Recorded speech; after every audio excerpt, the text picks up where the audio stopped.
For many generations, the shadow of violence has hung over women and children in the Pacific. This violence touches the lives of many people, not just the women and girls who are often the victims.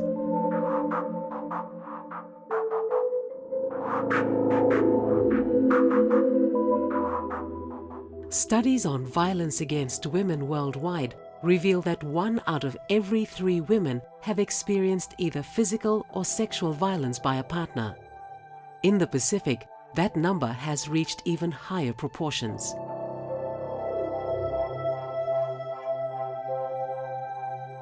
It's a major problem, with current studies that have been done showing that almost 60% of all women have experienced some sort of violence. And that is a major worry for us.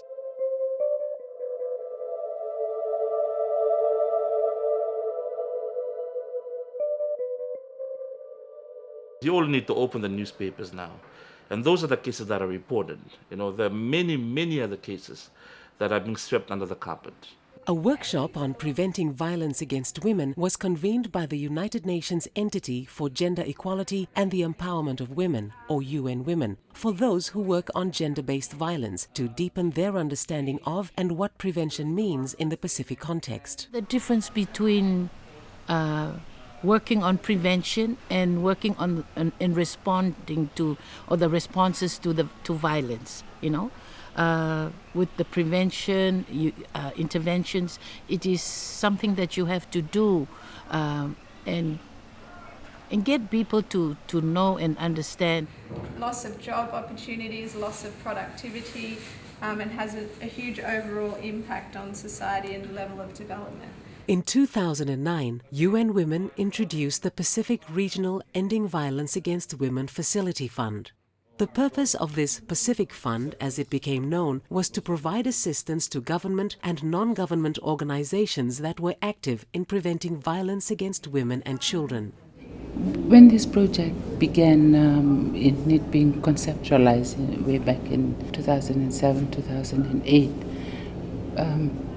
UN Women thought that it would be a facility not only of funding but of capacity development for efforts that are done at community level, and especially because these are the efforts that hardly receive funding. Today, the Pacific Fund provides assistance to over 30 community groups and government organizations throughout the Pacific Islands region with generous support of AusAid. Support from UN Women goes well beyond providing grants. Technical support and capacity building have steadily increased to meet the needs of funded organizations.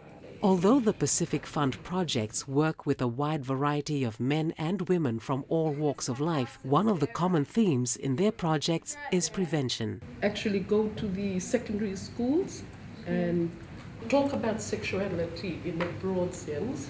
Through working with these grantee organizations over the first few years, it was clear that more attention was needed on preventing violence. There is also a need to know if efforts to prevent violence at the community level are having the desired impact. So many of the organizations that are addressing prevention, I think there's a very common thread among them, which is many people are struggling to know if what they're doing is having an impact. We know that violence that happens in families affects not just the woman who experiences violence, it affects the children, it affects their future emotional, psychological, economic well-being.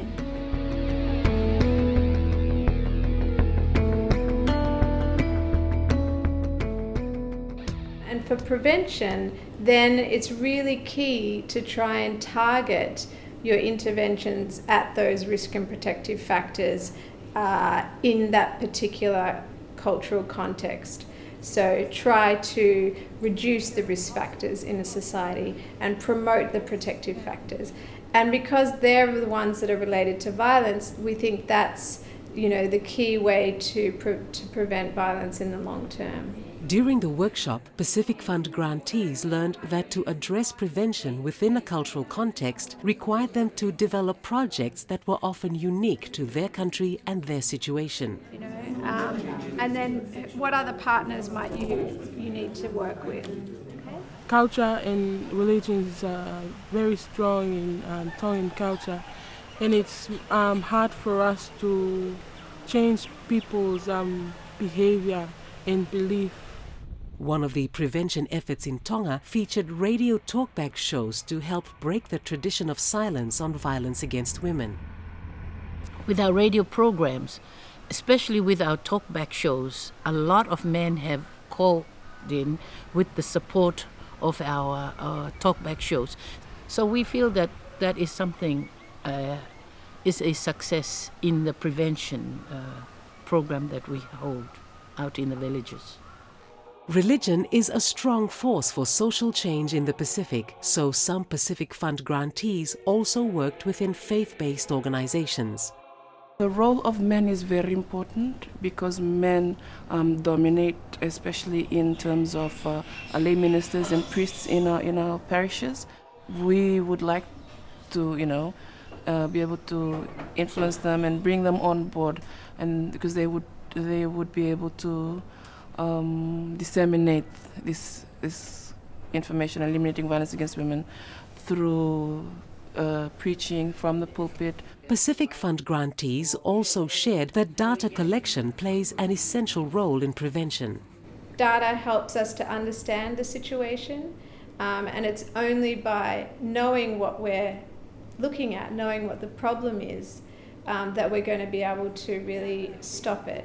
Because everyone would like to know what is the result of the work that they are doing. And to me, that is very, very important, and that is an area that we will further work on in terms of measuring the success of the projects. One of the things we came up with is called the 5 steps for evidence and theory-based programming. This is a tool for those that are interested in, are planning to do work on the prevention of violence against women. So the 5 steps are really about using that data to be much more strategic in targeting changes you want to make and groups you want to work with, then thinking about how that change happens. For us at Rainbow Women's Network, we need to know how effective our work is, and that's what I hope to improve on, our monitoring and evaluation, and how effective we are. Actually be able to categorize and be able to, like, that's the information that we're talking about is already there. And that's rich.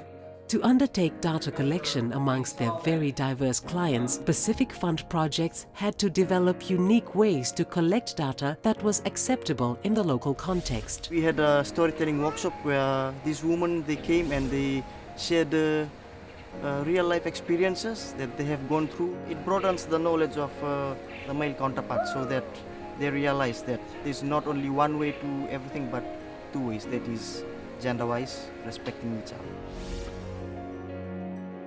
Kind of assess the level of knowledge and attitude and practices on violence on women and basic human rights. And the work that we've been doing with them, they've been able to improve how they relate to women. Data collection was only the first stage in creating effective prevention campaigns. The grantees also discussed the value of looking at campaigns in other countries and analyzing what worked there to see if it could be adapted to work in the Pacific context. You can never take one project and just pick it up and plant it somewhere else. So part of our 5 steps is thinking about how to contextualize and localize. The successes of the many Pacific Fund projects has made it clear that to address the prevention of violence against women and children in the Pacific context, it requires a Pacific solution. Well, I should say polygamy, because it depends. If you pay, then you can have another wife.